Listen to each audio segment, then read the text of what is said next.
आज हम बारिश और ठंडी हवाओं के बीच राघव की दुकान पर गर्मा गर्म चटपटी मैगी खाने वालों की भारी भीड़ उमड़ी थी। अरे राघव भाई, सच में हिला डाला, क्या मैगी बनाई है। शुक्रिया भाई।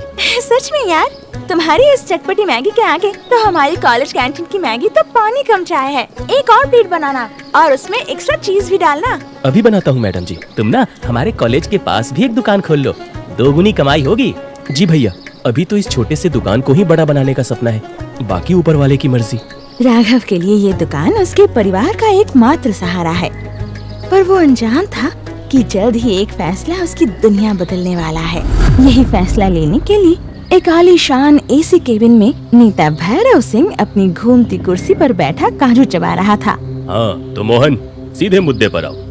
चुनाव एकदम छाती पर आकर बैठ गया है, जनता का क्या माहौल है? नेताजी, माहौल तो एकदम वैसा ही है जैसा विदाई के वक्त दूल्हे का होता है। क्या मतलब? मतलब ये है सर के जनता आपको जल्दी भगाने की पूरी तैयारी में है। कल जो आपने चौराहे पर युवा संवाद रखा था ना, उसमें टोटल 14 लोग आए थे, जिसमें से 8 अपने ही सुरक्षा कर्मी थे और बाकी के 6 वे थे जो धूप से बचने के लिए टेंट के नीचे खड़े थे। 5 साल मैंने इस इलाके पर राज किया है, लोग इतनी जल्दी कैसे भूल सकते हैं मुझे? सही बोले सर, 5 साल आपने सिर्फ राज ही किया है, काम तो ढेला भर भी नहीं किया। अबे चुप कर, हमें अच्छे से मालूम है कि जनता को अपनी याद कैसे दिलाना है। हम कुछ ऐसा करेंगे कि रातों रात ट्रेंड कर जाएंगे। तो फिर एक काम करिए सर, बढ़िया गाने पर रील बना लीजिए। अपना ये फालतू का ज्ञान बंद रख, मैंने असली रास्ता निकाल लिया है। चुनाव से ठीक पहले हम मुख्य बाजार में सड़क चौड़ीकरण कराएंगे।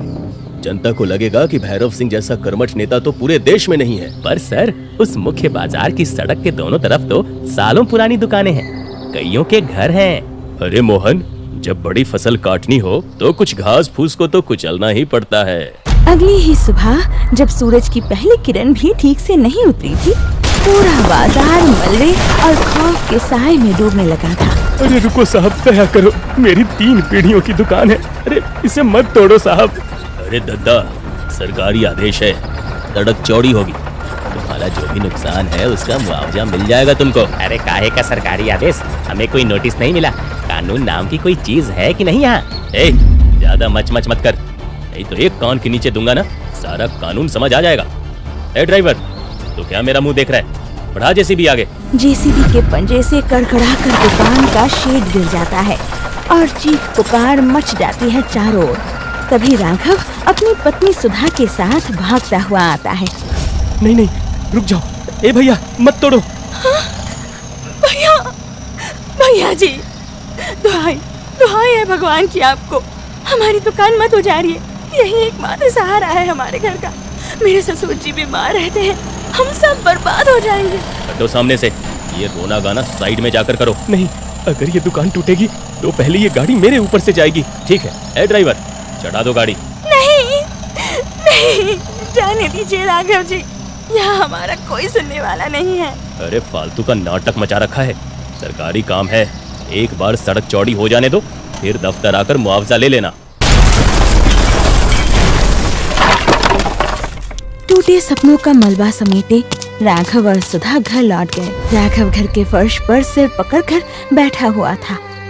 सब खत्म हो गया, उसने मेरी दुकान को पल भर में मिट्टी में मिला दिया। अब हम क्या खाएंगे, घर कैसे चलेगा? बेटा हिम्मत मत हार, जो हुआ सो हुआ, लेकिन सरकार मुआवजा तो देगी ना, थोड़ा सब्र रख, पैसा मिलेगा तो हम फिर से दुकान खड़ी कर लेंगे। मुआवजा? बाबूजी, आप किस दुनिया में जी रहे हैं?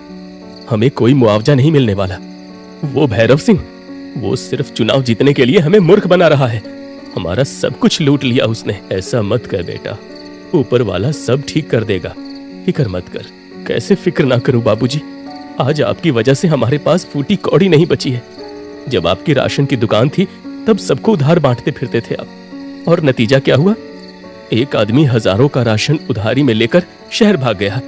अरे जैसे तैसे मैंने एक दुकान खोली और खर्च चला रहा था, अब नई दुकान कहां से खोलूं?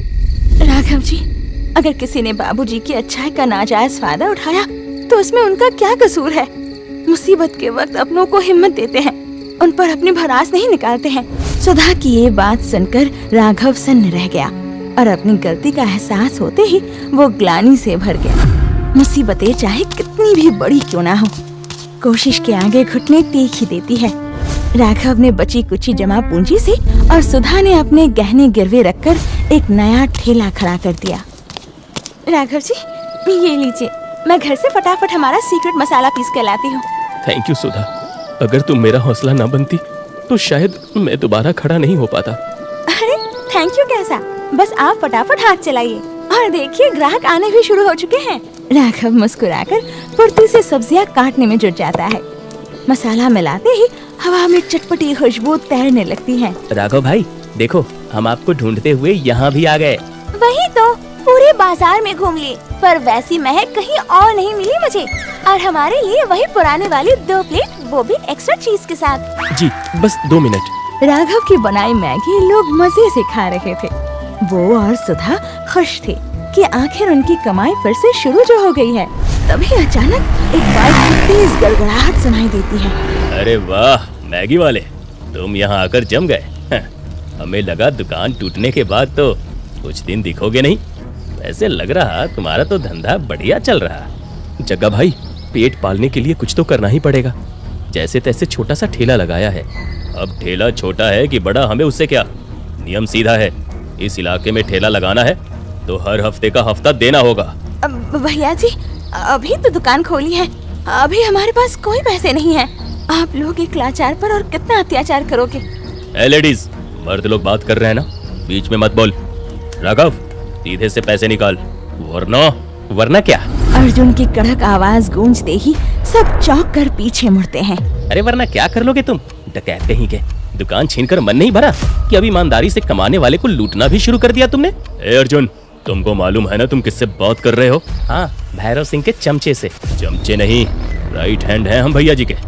और हम यहाँ डकैती नहीं कर रहे हैं, इलाके का टैक्स वसूल रहे हैं। टैक्स या गुंडागर्दी?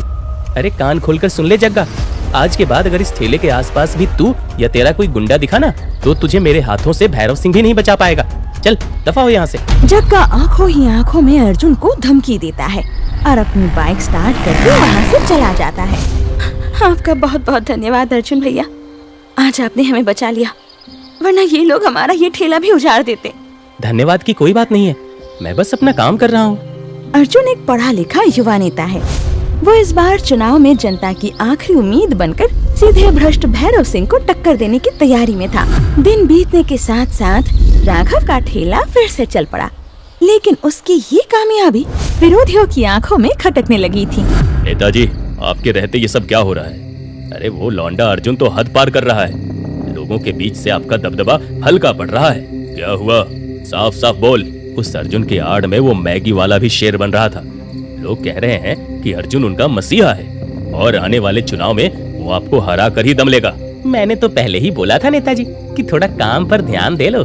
मोहन, अपना ये ज्ञान अपने पास रख। अरे राजनीति में तो 2-4 दुश्मन खड़े होते ही हैं, लेकिन उनका मुंह बंद करना मुझे अच्छे से आता है। हुक्म दीजिए सरकार। कल सुबह अपने लड़कों को ले जाकर उस अर्जुन को भी देख लेता हूँ और उस मैगी वाले की खोपड़ी भी खोल देता हूँ। नहीं जग्गा, सुबह नहीं, चुनाव सिर पर है। हमें वो काम करना है जिससे अर्जुन का गुरूर भी टूटे और हमारी उंगली पर आंच भी ना आए। तो फिर क्या करना है सर? आग लगा दे उसके ठेले को। वाह सर, ऐसे करेंगे तो जनता आपको हार पहनाएगी। फूलों की या नोटों की? अरे जूतों का हार नेताजी। अगर आग जनी हुई तो लोग आपको वोट नहीं देंगे, लोग आपके खिलाफ नारे लगाएंगे। अरे तो लगाने दो, 1-2 दिन चिल्लाएंगे और फिर भूल जाएंगे।